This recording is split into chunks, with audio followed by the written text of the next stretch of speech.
Solution View-Rich Vipingo. Hi there, this is George Washiri, Optivene Real Estate, and we are very excited offering you lifestyle of opulence where Vipingo. This is the best gated community, the entire coastal region. What are you waiting for? Just call us on 0790 300 300.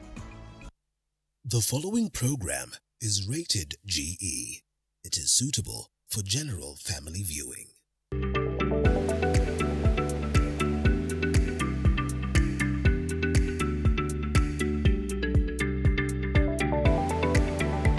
People you give that work, all people you trust with your money just to have your project done.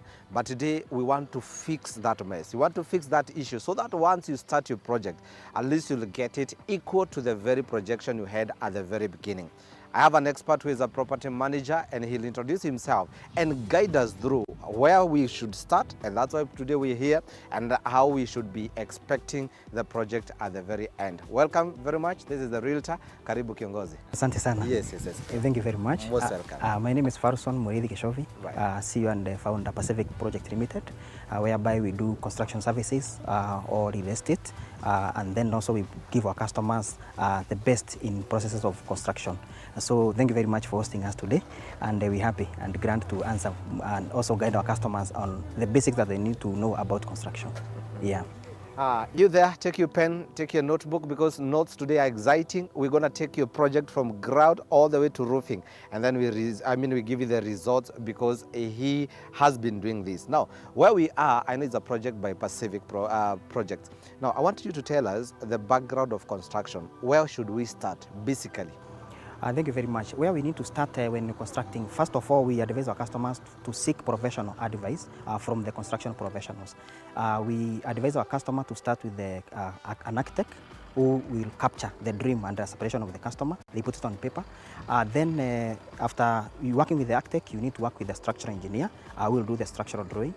From there, you'll need to involve a QS, a quantity surveyor, to give you the quantities. The importance of a QS is to give you the actual quantities that you require at the site, and also to guide you through the kind of quantities and quality of material you need to use for your construction. Basically, we categorize construction in three categories, whereby you can do a standard finished house, you can do a semi-executive finished house, and you can do a premium finished house. So the QS will be able to guide you through. Then once you are done with the QS, we need now to take the papers for the approval process, whereby you need to submit them to the county government. If you are doing a project via construction mortgage, whereby you need to go to the bank, you need to prepare those paperwork so that you can take them to the bank once you do the approval, and then the bank will be able now to evaluate and also give you the money that is required for construction. Mostly in construction mortgage, the money is paid in phases. So whereby the bank will require the customer to do the foundation work. Once the foundation work, they come and confirm, and then they go to the next stage. They release money in tranches of the work. The other person who is very important to work with, and where I come in as the owner of the business. Because I know we have handled all these other elements until we feel that now, once all is said and done, who comes to make sure that whatever was drawn comes to pass, whatever you are quoted or was quoted for you also comes to pass. And thank you so much, Pacific Project. Now, when you come in now, at what stage should we involve a project manager? The project manager should be involved once all the work has been done, so that also he or she can understand the concept of the project. They also need to be involved at the initial stages, whereby we do a site visit, because you need to do a site visit to check on the ground of where you need to put up your project.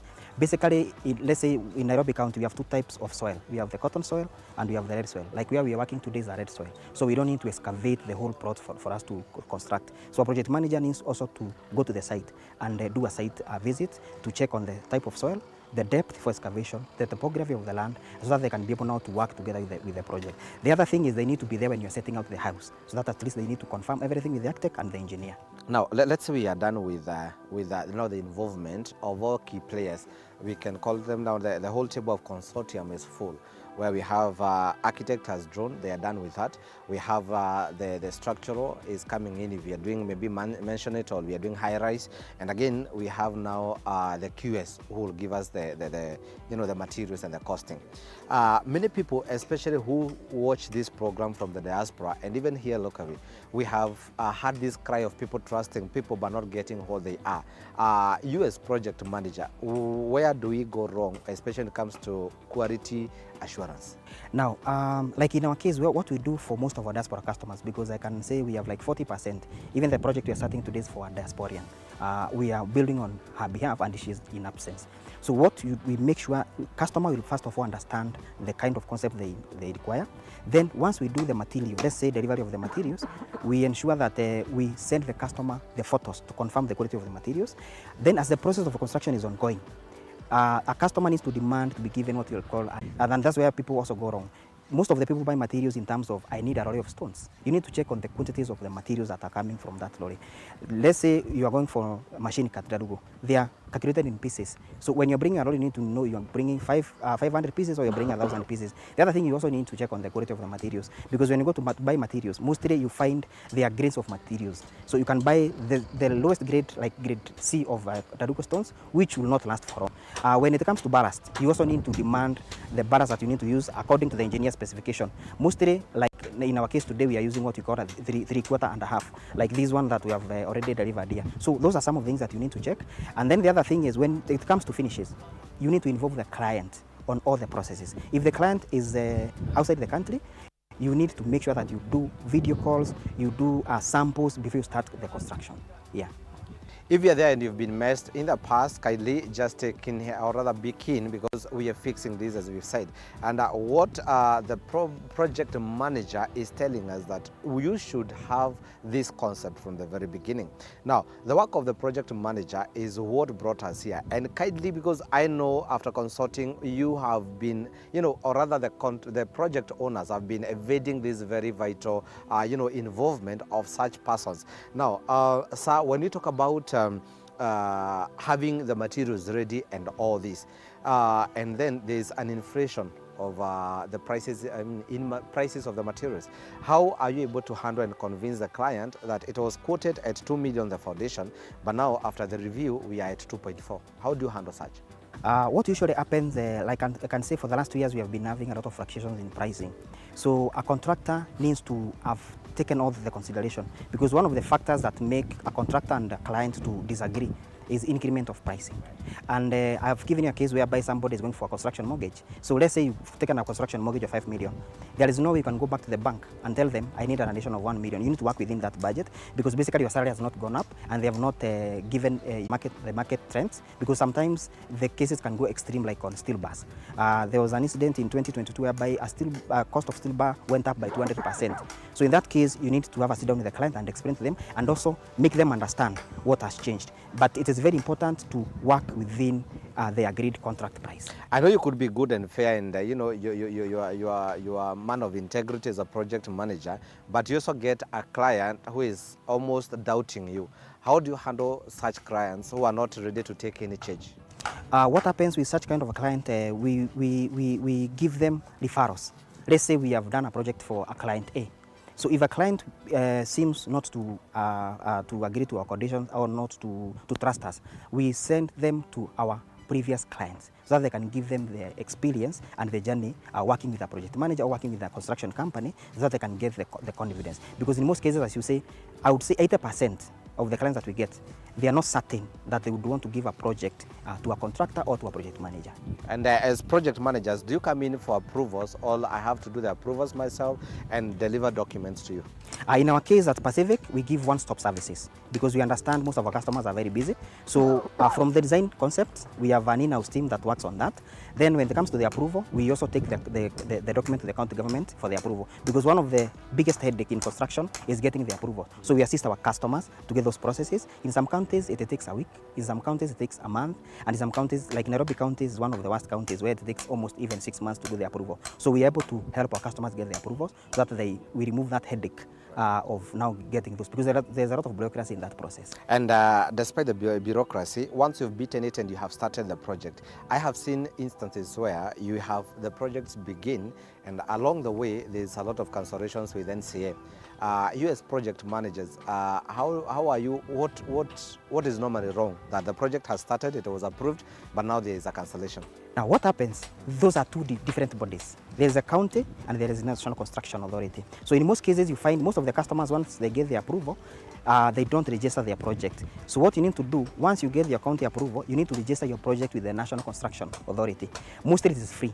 So the same thing also applies. You need the professional teams to also register on your behalf, because they will need the certification of the engineer, the architect, and your QS. So the reason why most people get those X's is because they have not registered their project with the NCA, National Construction. So after approval, you now register with NCA. Is fixing that cancellation? Means you have to register your project before you continue with construction. So it is a very easy process, but most people, I think this is what we call, there's no information outside there on how to do it, because you just do it online. We'll be coming to that, sir, and we shall be talking about the civic education, what the general public should know about construction, so that when you see that X by National Construction Authority, don't say that the building should be demolished. Yeah. There are those registration steps that should be taken, and that's why the property, rather the project managers are here to explain this. We shall be coming back to talk about this project, so that we understand. How are you able to know exactly how long your project should take, how much should it cost you, and also the phases in a project, because I believe there are 3 or 4. But you know what? Don't go away after this break, because we shall be right back.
Wow, welcome back. This is the Realtor once again. We take honor of having you and enlightening you matters of project management. And as I told you, when we were starting this show, is that we have someone who will be fixing all the mess that you have been having or experiencing in our journey of construction based on lack of proper project management. And as usual, these are people who are key for value, or rather to ensure value for your money. Welcome so much, sir. Thank you. Karibu sana. Tumeheshimika kuwa hapa. Thank you very much. Karibuni sana. We'll be here to see this project once completed. Yes, yes. Before we went for the break, we talked about a scenario where we have the access, from NCA, but some people have experienced this in different categories. Maybe you can tell us how many are paying. The excess are usually done by the regulating bodies. Mostly we have the NCA, which they do with the red color. We have a next that is done by NEMA, which is done by a green color. NEMA mostly do for projects which are commercial buildings. So for you to undertake a commercial building, you need to do a NEMA report, the public participation, because you can be building a commercial place whereby the area is regulated. So NEMA will come in and will stop your project. We have another X that is done by the county government. Let's say you are building on a public land. They come and put the X. You also get an X by the road infrastructure department, that is KERA and KURA. So those are some of the X's that you can get in those houses. So once you get an X, you need to understand from which body, because they are different bodies. That is NCA, KERA, KURA, NEMA, and then we have the county government. And because you're the one to fix such mess, sir, maybe you can tell us, during approvals, how come I'm building on our public land and I got the approvals from the government? How is that workable? It is workable whereby the process of titling was also corrupt, because you find there are some people, like in the case of the houses that are being demolished, you find somebody has a title, but the title was acquired irregularly. So when you're doing the approval, the government checks on the legality of your title. Once they do the search from the land's office and they confirm the title is yours, now they give you the approvals. But in case the land was acquired illegally, now the land's body can revoke your title. That's whereby you find people in those scenarios. Now you understand why we have different access and in different shades, because we have the infrastructural, we have the county government, we have the national government, and all this is just towards you who want to start a project. It is very important to make sure that everything you have is equal to legality. And now we are on this very new project that you are starting here. You said it belongs to a person who is not living here locally in diaspora somewhere. Now, when you talk of such a project, sir, maybe a customer will also check on your on your credibility from other people. So what happens once we engage with the client, we agree on the, as I told you, first on the design concept. And since the client is not able to be physically here, we share drafts on emails and on WhatsApp until we come up with the design that the client will require. So the client will send us the notes. Like in this case, we are doing a 3-bedroom bungalow, which is all en suite. The client is building for their parents. So they wanted a place where the old parents can be able to live without the hassle and the bustle of the town. So mostly we involve the customers so that they can give us the details. Like in this case, they told us they need a house that doesn't have a lot of steps because the parents are old. And then also they need a design that is simple and well lit. And then the other thing is the workability of the rooms. Like now in our case, we are doing an open plan kitchen. So those are some of the things that we get from our customers who are in diaspora. And then once we get those details, we put them on paper, we share with them, we do what we call a fly-through. A fly-through is whereby you do a 3D and then you send to the client so that they can be able to visualize what they should expect once the completion of the project is done. And now after this agreement and you have agreed about this is a plan and this is a blah blah, now how do you come to agreement, or what do you agree when it comes to the phases of this construction? Do you do it in phases, or the customer now will come once you're done with the project? Now, usually what happens in construction, we advise our people to do it in phases. And even the payment should not be made in lump sum. So our contract stipulates the phases that should be done.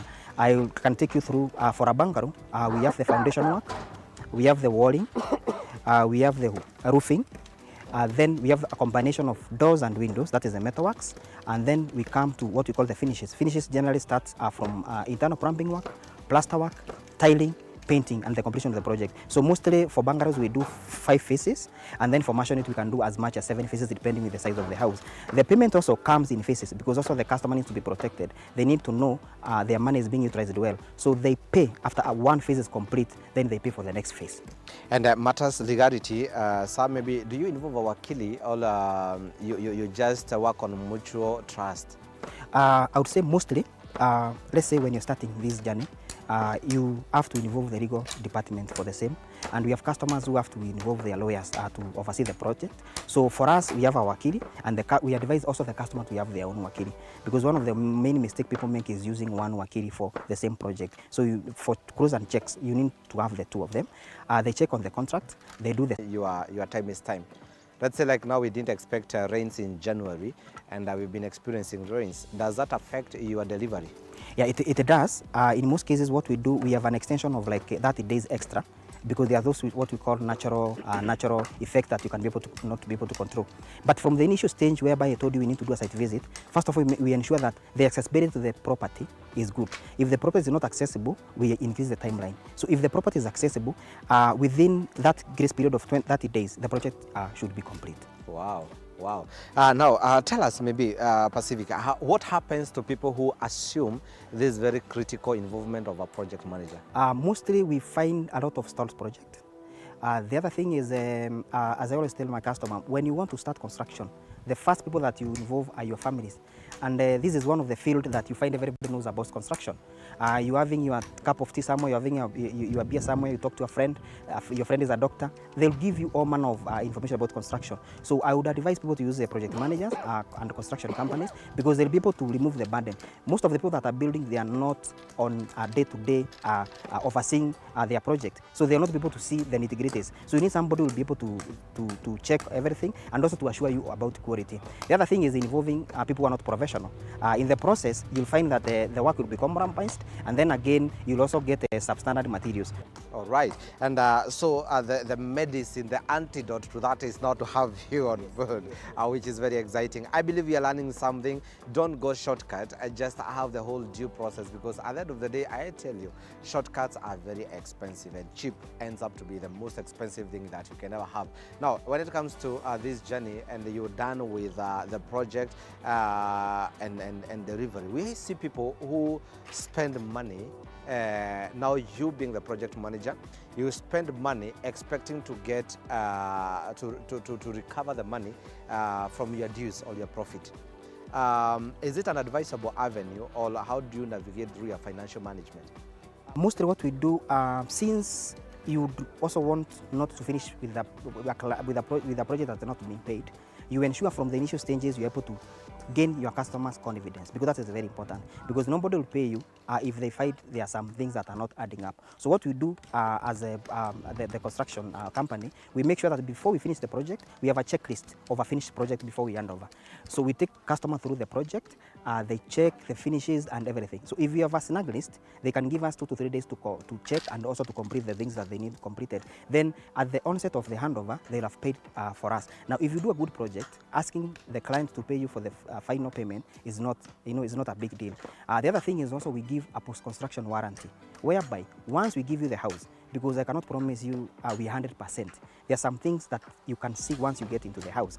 Let's say you have put a socket that is faulty, you have a shower that's faulty. So we give you a post-construction warranty, which depends with the also scope of project. For most residential, we give 6 months. For commercial, we give an extension of 1 year. So we also come in to check the project as you live in the house. Somebody will say, I have the land, and but I don't trust you. And the mistrust is everywhere in the air. Someone will say, I don't trust you, but I have the ground and I have money. I want you to use your money so that once you raise a certificate, I can pay you. Do you work that way? Yes, we do. Mostly we work with the banks. But for individuals, it's a bit tricky, because we know once you have an agreement with the bank will honor their part. But I would say the Kenyan system and the Kenyan way, if you do that for somebody, mostly they bring issues once the project is done. So for banks, that's what happens. There is a certificate, and then we raise a certificate, then they pay. Yeah. Right. Yeah. Now, we have this project that is starting here. In maybe half a minute, tell us, when should we expect it up and finished and handed over? This is a 3-bedroom bungalow. The project completion timeline is a maximum of 5 months, but since we have started at the best weather season, we shall be done with the project in 4 months' time. And I can assure you, if you want to mark your day today, come here the same day after 4 months. We shall be having a very big ceremony here, handing over the project. All right. Tell these people where they can find you. We are in Roy Town. Our company is called Pacific Project Limited, whereby you have an office in Roy Town. Then we have an office in Marindi, Ariane Plaza, 4th floor. Roy Town, we are in Dune Plaza, where you can find us. You can come to our office any day. We open from Monday to Saturday, and then also we do free site visits. If you want to visit the sites that we have done, you can come to office, and then we can take you through and you see those sites. Thank you very much. God bless you. And if you want to find us, TV47, we are here on air 24/7, and what we do is just to deliver such messages and such insights that help you, achieve and acquire that which you desire